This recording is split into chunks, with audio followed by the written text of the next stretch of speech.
За ойр өдрөдөд улс төрийн халуухан уур амьсгалтай олон үйл явдлууд араараас өрнөж байгаагийн нэг нь төрийн ордны байнгын орооны хуралдааны 2 танхимыг улс гүрнийхээ их удирдагчдийнхаа нэрээр нэрийдэг шийдвэрийг улсын хурлын дарга гаргасан явдал байлаа. За тодтогвол улсын хурал дахь ардчилсан намын бүлэг Монгол Ардын намын бүлгийн хүсэлтийг үндэслэн төрийн ордны байнгын орооны хуралдааны А танхимыг Эзэн Чингис хааны танхим, Б танхимыг Жанжин Сүхбаатарын танхим хэмээн тус нэрлэхээр шийдвэрлээд байгаа юм. За энэхүү шийдвэрийнхээ дагуу улсын хурлын дарга өөрийн захирамжаа Монгол Ардын намын бүлгийн дарга Бямцогт төрийн ордны байнгын орооны хуралдааны Б танхимд гардуулж, за А танхим дамынхаа нөхдөд буюу ардчилсан намын бүлгийн дарга Одон Туяад гардуулж, улс төрийн томоохон 2 нам улсынхаа үг түүхийг хүртэл өмчлөөд харьяалалаад эхэлчихсэн гэхэд болно.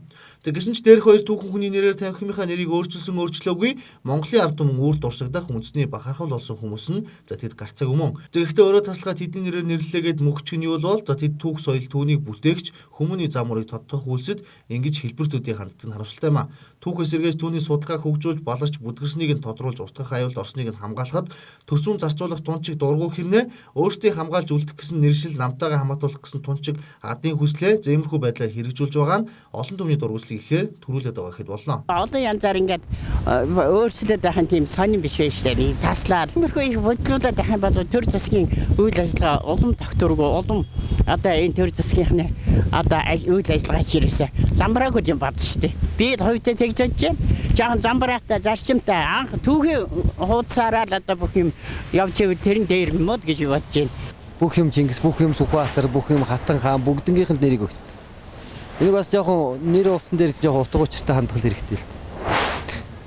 Тэр чи ямар ч ард өмнөөс ямар ч тийм асуух санал авахгүй тэгээд өөрснийхөө үзлээрээ л гэж шууд өгч. Тэр бол бас буруу л да нэг. За энэ ер нь бол буруу асуудал л та. Нэгэн дээр догцсон нэг нэр байгаа штэ. Догцсон нэг нэрээр байгаа. Тэгээ уг намууд уг нэвтэр найртай тий. Нэвтэр найртай байх штэ. Тэгэхгүй тэгэл нэг хоорондоо хагаралдаад нам бус хоорондоо бутгаж штэ. Хагаралдаад. Тэгэл тим нэр үгүй, тим нэр хоорондоо өгцгоё гэл. Энэ ер нь тоглоом юм шиг санагдаад байгаа хэрэг. Угаасаа ард түмнэрийг бол бас ер нь тоглоом шахах өрс хийж байна. Тэг нэг иймэрхүү л энэ үс. Зуг нь улсын хурлаас түүхэн бүтээл түүнийг дэлгэрүүлэхэд чухал үүрэгтэй хуулийг батлан жил тутам түүхэн сэдвт кино зохиол бүтээлд 10 гаруй тэрбум төгрөг зарцуулж санхүүгийн дэмжлэг үзүүлэхээр шийдвэрлсэн өнгөрсөн болоод өнөө жилийн төсөвд ганц төгрөг суулгаагүй гар татсан хүмүүс бол өнөөгийн улсын хурл юм а. Тэгсэн ч монголчуудын хэдэн 10 хэдэн 100 жилийн өмнөх түүхэн алдартуудыг зөөрийн намдаа харьяалуулж өмчлөх гэсэн дээрх үйлдэл нь эцсийн бүлэгтээ энэ бүхний хий дэмий хэлбэртүүдийг харагдуулж байгаа хэд болно. Чингис хаан Сүхбаатар жанчны алдраар оролцсон анхны тохиолдол нь энэ биш юм а. Тухайлбал төв талбайг Сүхбаатарын байсныг өөрчлөн Чингисийг болгож түүнд нь шүүх хүртэл оролцож өвчгөлсөн өргөдөлтөй үйл явдлаас өмнө өрнөж байсан. За гол нь ардын өвсгөлийг Монгол Ардын намынхан өөрсдийн гавьяа мэтээр ардчилсан өвсгөлийг ардчилсан намынхан өмч мэтээр харж ирсэн энэ 2 намын аль алинд түүх соёлоо хамгаалж түнд хөрөн мөг зарцуулах хүсэл сонирхол байхгүй хэрнээ түүхэн цаг мөчлөгийг өөрсдийнхөө өмчилж за нөгөөхийнхөө өмчснийг үгүйсгэх богино бодол атгах сэтгэлээр түүхэнд хадаж байгаа нь эмгэнэл гэд хэлчихэд болох юм а.